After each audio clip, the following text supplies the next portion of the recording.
Welcome to the Woodpreneur podcast, the number one podcast for the business and marketing side of the lumber, woodworking, hardwood flooring, and sawmill industry. I'm your host, Steve from Acres of Timber. Each week, we feature various wood business owners and entrepreneurs from around the globe. We share their stories, paths, insights so that you can network, learn, and grow your own wood business. Thank you so much for listening. Now enjoy the episode. Hey, welcome to a brand new episode of the Woodpreneur podcast. This is your host, Steve Larziliere. Today's guest is Nick Peragine from Peragine Millwork. How you doing, Nick? Good. How are you? Good, thanks. So we were just talking about our Long Island connection. So why don't you tell everybody about your business? What do you guys do, Peragine Millwork? So we're a high-end millwork company based basically in the Hamptons of New York on Long Island. Mm-hmm. And we try to, build the best products that we can for people. We work on really, really high-end stuff. Do a lot of custom veneer work, a lot of traditional inset cabinetry, and a lot of high-end finishes. A lot of things today are going to they're going back to like that polish finish, high gloss polish finish. So Yeah. every day's a struggle. You know that. Yeah. It's never easy. Nothing in this business is easy ever. How'd you get your start? Like, walk me through the path of doing high-end millwork and because your stuff is beautiful, man. Thank you. Jeez. So I graduated high school. Mhm. I could have went to college. Did you do So BOCES? I didn't. I did not do BOCES. I said, you know what? I said to my parents, I don't want to go to school. It's obviously not for me. High school was a mess. So I went and I worked at a tool store and I was selling Okay. tools. And this old German guy would come in basically every other day and just buy shit. And so one day I went up to him and I said, hey, listen, what do you do? Why are you buying all these crazy tools? And Yeah. he's like, well, I build this and I build that. And I'm like, wow. I'm like, you build furniture? He's like, yeah. I'm like, are you hiring?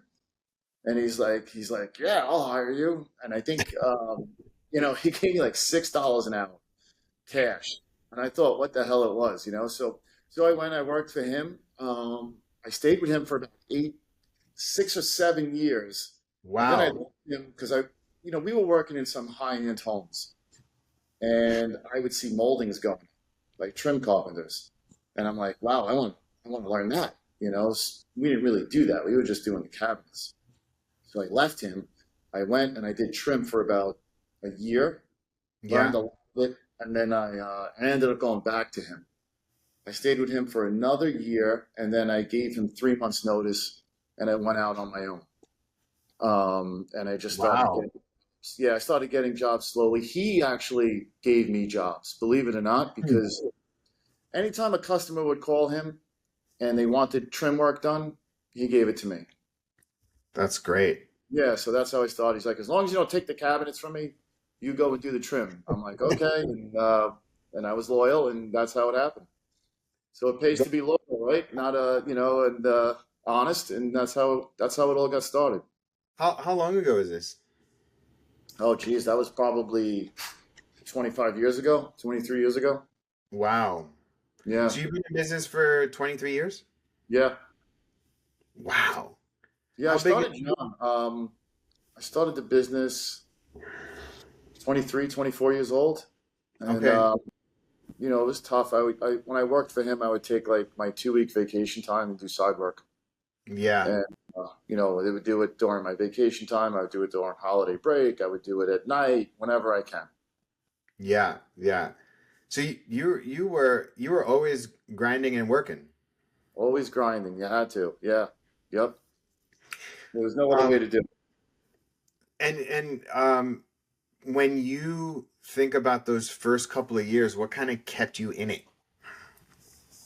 I guess I wasn't really making a lot of money, even on the side jobs. It really Hmm. wasn't about money. It was just like, I just really Being loved what I productive? did. You like being Yeah. productive? yeah, I Yeah. just loved what I did. I loved seeing the end product. Everything was always, every job was new, every challenge was Yeah. new. It just keeps you going, and I always Yeah. thought maybe one day I'd get to that spot where we could be so good. We don't necessarily charge whatever we want, but people will pay a little extra for our quality. Yeah. And, it took 23, 24 years to get there, but I think we're finally in that position where we could charge a good price for what we give and we give people a really good product. And where are you at? Where are you at today? How big is your team? How big is your operation? So we have, I would say overall about 20 employees. We Amazing. have got about 8 or 9 cabinet makers in the shop. We got 3 finishers in the finishing shop, uh, 2 managers. We got a few draftsmen, uh, bookkeepers, and then we got like 6 or 7 install guys. How do you keep track of everything? I don't. I don't. That's like the biggest challenge, like uh, we had all kinds of systems. We had Well, um, maybe let me ask you this. How the 23, 24-year-old person, why did you decide to build a company bigger than yourself? Like, how did you get to that point, or what was that moment where you realized? Because again, I'm trying to understand the mindset of growth. Like, could you imagine 23 years ago that you'd have a company that employed 20 people? well, I mean, back then I wanted 50 people. Yeah, Yeah. You back always then thought big. I had big dreams. And then as you grow, you realize how hard it is. And So hard. like you said, the biggest thing is keeping management. I feel like management's a big, big, Yeah. big thing. And to find someone that's really good at that is not easy. Yeah. Yeah. But you always had big dreams. You always wanted to build a big company? Yeah, yeah, I did want it to be like a, 15, $20 million millware company. Hell yeah. Where did that come from? I have no, well, I guess so. We were on vacation. My dad always did well. So we Yeah. were on vacation and I remember sitting there. I must have been 17 or 16 years old. And I remember saying, how the F am I going to do this for my family? How are we all going to go on vacation? How am I going to Yeah. shit? How am I going to do this? You know what I mean? And it's like, how do you do this? And that stuck in my head. And then I said, well, I guess the only way is to either, go to college, be a doctor, lawyer, or investment banker, or I'll go the other way, learn a trade and open my own business and try to make as much money as I can. Yeah. But I did, and it always stuck with me. And I have to say, my parents gave me a good life, and I wanted to give my kids A good life. probably, I guess, even a better life, like we all do. Yeah, yeah, yeah, yeah. So that was probably a key insight that you sort of learned is that like there's only so much that you could do by basically staying small in all aspects of your life, that you needed to think bigger, way bigger than your thought was, right? Yeah, Because like if you didn't think about getting a fifty person company, you probably wouldn't even had a 20-person company, yeah, you're right. You're right. right? And yeah, absolutely. You're 100% right. Like if you said, "Oh, I want to have 10 employees," you probably would have had 3. Exactly. You Yeah, so never thought of it like that. I mean, because it's almost like you need to think way bigger to get even half. absolutely. Absolutely. And who knows, maybe you eventually get to the size you wanted to, that you originally thought of. Um, Absolutely. I also bought a building. So, like, when I was back in 2008, Yeah. actually back in 2005, I bought land. Yeah. I would drive around, I would look for land to build my shop. Found Yeah. land, bought the land. I waited 3 or 4 years. I paid the land off, Yeah. and I took a loan and built the building. So that was kind of scary too, and that was kicking the ass to grow because it's What like, the, all right, the the the loan was scary, or just the whole endeavor the was scary? whole the whole thing, right? Like I'm gonna Like own a not building, sleeping, not sleeping. not sleeping. I gotta pay Yeah. for this building. We bought a CNC machine, and it all kind of happened at once. And then 2008 was kind of a crappy year, all the way Oh up to yeah, like 12. a little thing happened in that year, right? Yeah. And I kind of like, that was the year I moved in and it was bad. So, I was just taking on everything, as much work Yeah, as I yeah, can. yeah, I thought volume was the answer. And I could tell you, for anyone young that's listening to this, starting out, volume is not the answer. It is yeah, not the answer. Get your price, do a good job, and move on to the next one. I yeah, thought just putting discounts and making it up with volume was going to help me out. And it was a tough couple of years, I'll tell you that. It was not easy. But that yeah, kind of gave me a kick in the ass too to grow. I had to yeah, feed this building. yeah, But now I own something, right? And whether I yeah. want to business or anything, I have a building. You have a Go to building yeah, and all the assets that you have. yeah, all the equipment. Yeah, good. Do you have how do you get your business now? Is it word of mouth? So all of it's word of mouth. It's repeat clients, a lot of Hmm. builders, a lot of architects, uh, and yeah, just repeat. They like the work that we do, and they just keep giving us new ones. It's probably, I would say, two or three builders and maybe two or three architects, and keep us Okay. really busy. Yeah, keep us Yeah. really, And because they're big long-term projects, right?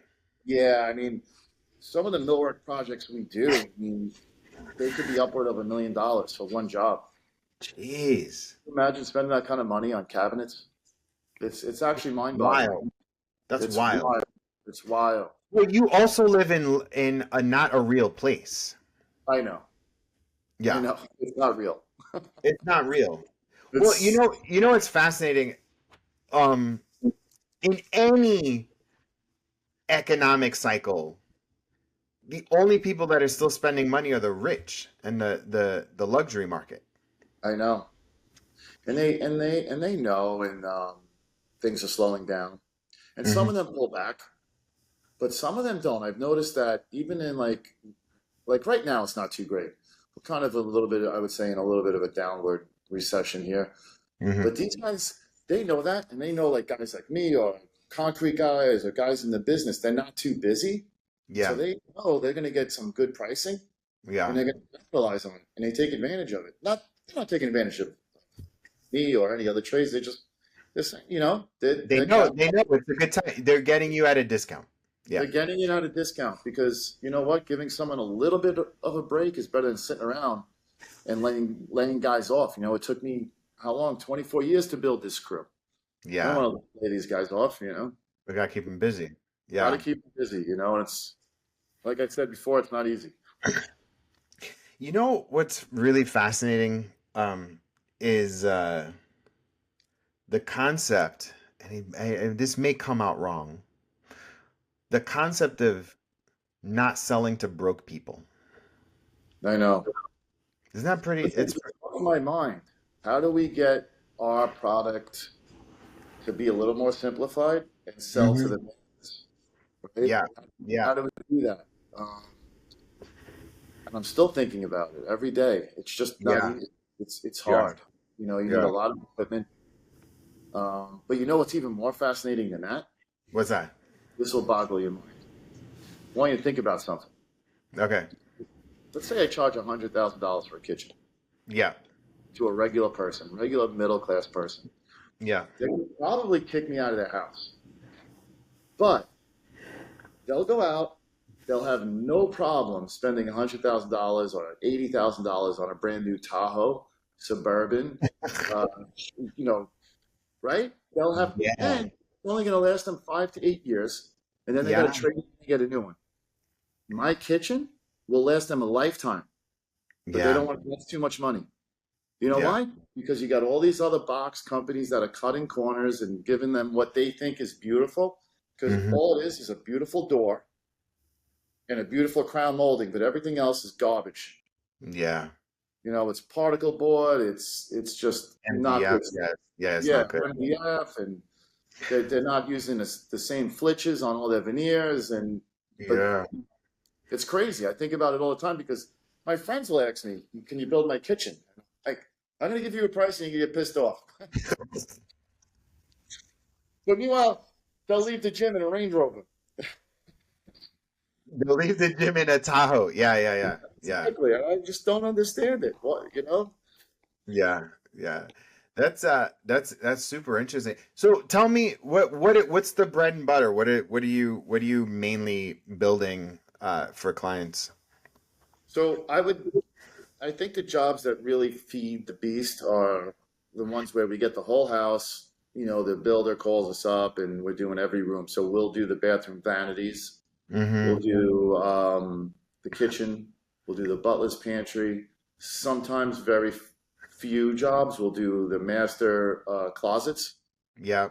Um, and we'll do like kids' bedrooms, or we'll do a library, foyers if they've got crazy paneling and things like that. Sometimes we'll do some floating staircases where like a metal guy will do the stair, and then we come in and wrap all the treads in wood so they Yeah. appear like they're just kind of floating there. Um, I would say, those are the bread and butter jobs. Yeah. Yeah. The bigger ones that we can consistently bill off of are the good Mm-hmm. ones. And you got the processes down for those. Yeah, yeah, we're pretty good. I mean, we'll do the shop drawings. They get approved. They go to the Mm-hmm. CNC operator. He cuts them, and then they just keeps going down the line. And they go to assembly.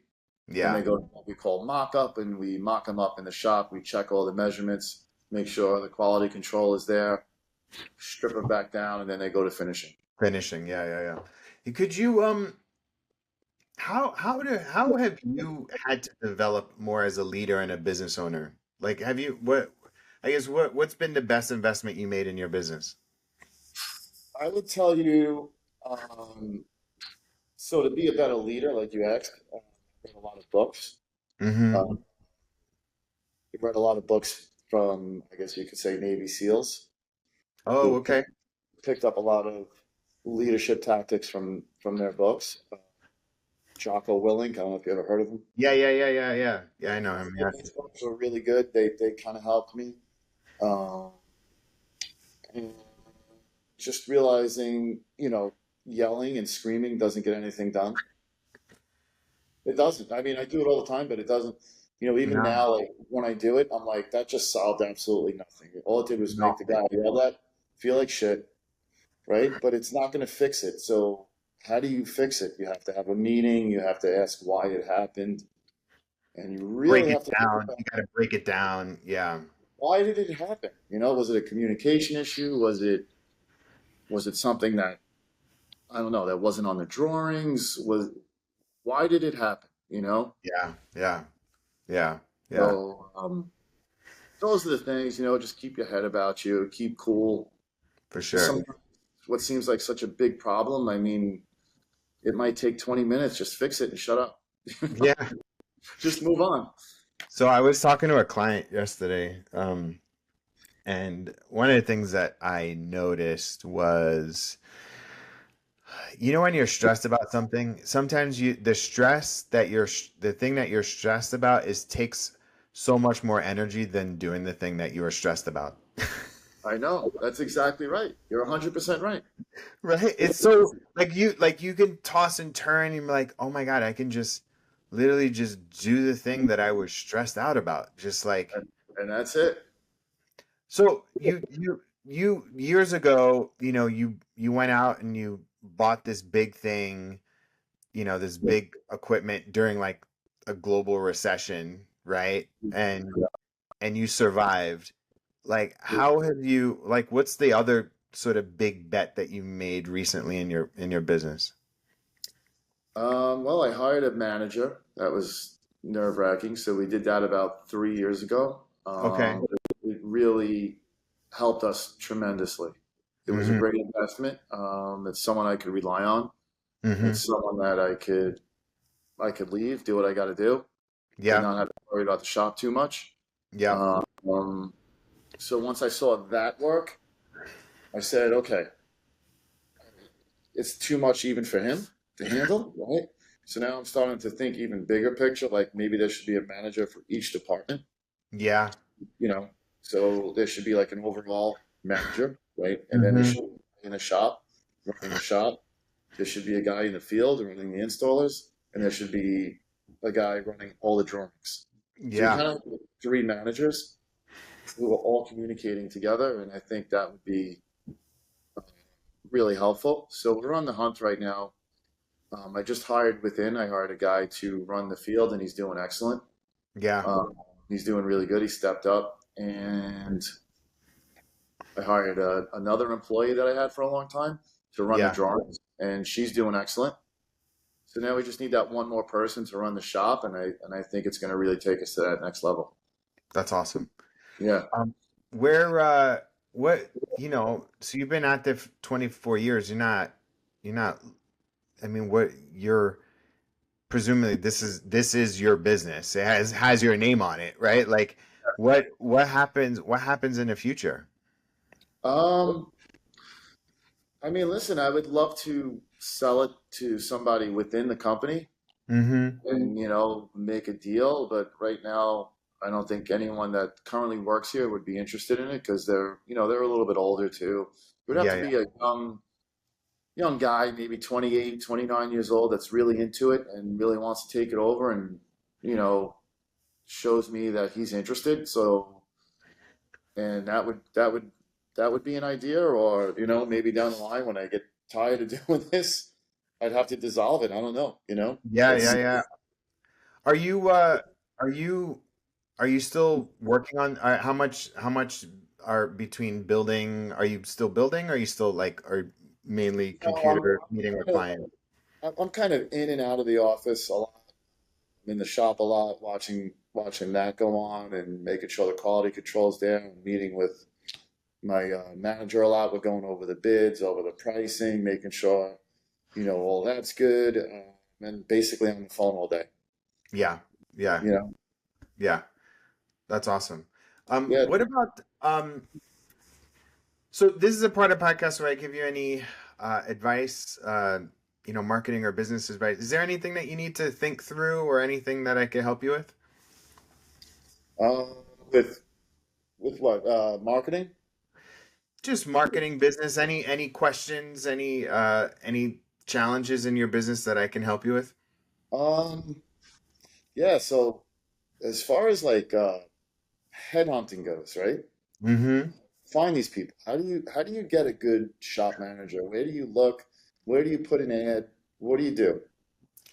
You know what's really, really fascinating is you remember that the when you first started getting projects and clients, and you remember that energy that it took in order to get the projects and the clients, remember like the hustle is the Yes, same thing that you have to do with getting people. Good people are not necessarily looking for jobs. And absolutely. and you almost need to market your business to attract them. And so for me, I'm on your website and I'm like and even your Instagram, and I was like, "Oh my God, you got so much great work." And I keep wondering like that what does the next level look like for you? And I almost feel like you need to aggressively tell people that you're hiring. Like remember how you said like you wanted 50 people? Yeah. Hire like you're going to 30 people. We are just releasing our latest training. And over this training, I go over how I helped generate $200,000 and 300 leads for clients. And during this 45-minute training, we will go over the frameworks, the strategies, and the concepts that you need to scale from 6 figures to 7 figures, or even just get started. These are the building blocks that I've seen help wood, lumber, furniture, millwork companies grow and scale. So I've been hearing it lots of times, like, I just need a training, I need a training, I need a training. So we finally put it together. So wherever you're consuming this, just click the link in the description and you'll be able to access it.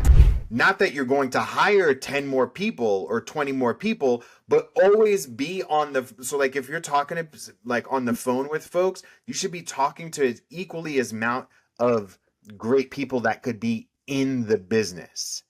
Because if you're down, if it's like kind of a down market, but you're still busy, that speaks to the quality of your work and the type of business that you've been. And Hmm. people are always looking for stable, great, enterprising locations. Right after it's, first it's about client acquisition. The next level is all about talent acquisition. So for you, you should be looking for potentially for like a VP, Yeah. looking for a CFO, Hmm. looking for, the shop manager, looking for more installers. But it's not like you're going to go out and hire them.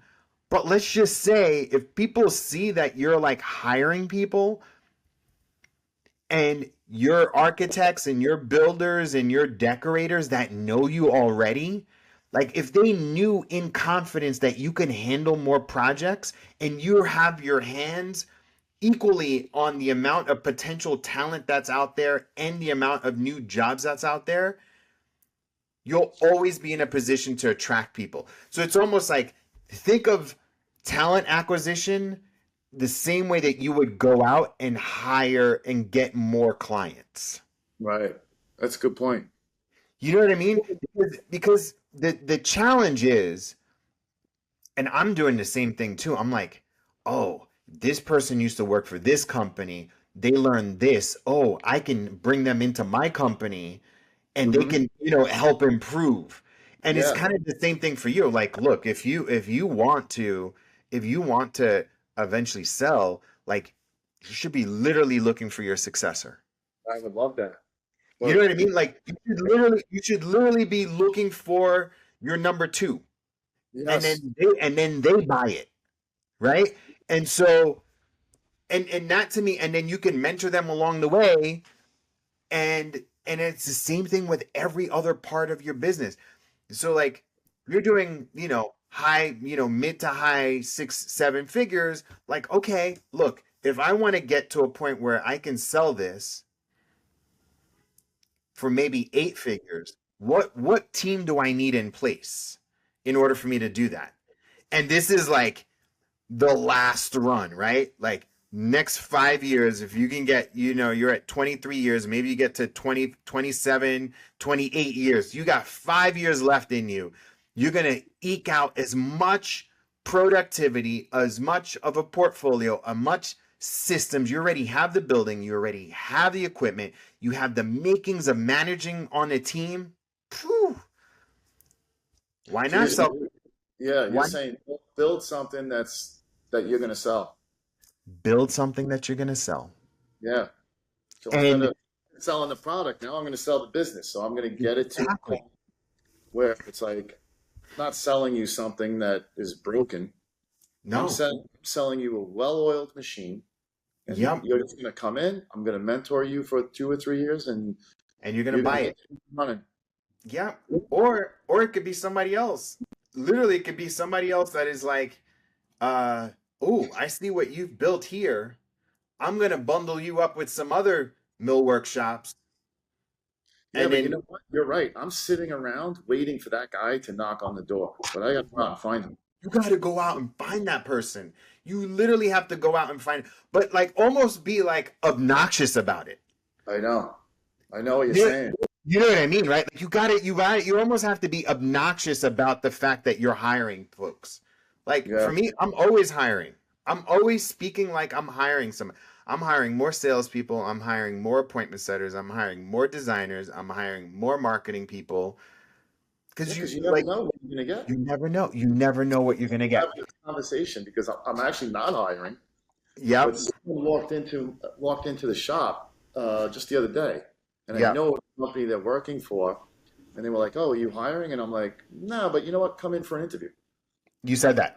Yeah, guy Yeah. came in for an interview. I spent an hour with him today. I think I'm gonna hire him. I think I'm gonna hire him. Yeah. That's what I'm saying. Like, Good. He knows but what if he's doing. if you put that, I mean, it's kind of like the energy. This the same energy as like when you want to buy a Tahoe, Yeah, you start seeing Tahoes everywhere, right? Like absolutely. I know exactly what you're saying. 100%. You know, you're into new sneakers. Looking at the websites and the Instagrams, and you're like, it's the same. It's literally the same energy. All of And a sudden, those Tahoes are every red light, every turn. It's a black Tahoe. I know it's a exactly. black Tahoe. It's a Yeah, black Tahoe, which looks so nice in the Hamptons on it's those so going through. true, though. It's so true. It's a It great looks point. blacked out windows. Yeah, Um, yeah, was that helpful? absolutely. Thank you. Cool, man. Hey, so any last bit of parting advice for the Woodpreneur community? Um, for what guys starting out, just starting Yeah, out, yeah. People I doing would less than I would say one of the most important things, and I'll be quick, that I didn't do, that I think everyone should do, you. Yep. is track your labor, track your time, and figure out exactly what the job cost you. So when Yeah. you price something similar to that again, you'll know exactly, did you lose money? Did you make money? Because this business, I will say, some jobs are a home run. You're making 50% profit. Some jobs you're losing 5%. And no Yeah. one really knows. I know it's very hard to track because you're buying wood in bulk, you're Yeah. buying hardware in bulk, and it's like you're taking a little here and a little there. I know it's hard to track, but figure it out. Yeah. Figure it out and do it. So then you know exactly when people try to negotiate you, you know exactly what to tell Awesome. Awesome. them. You know. Nick, thank you so much for your time. This is a fun Thank interview. thank you. Yeah, it was great. All right, man. I'll talk to you soon. Bye. All right, we got it. Take care.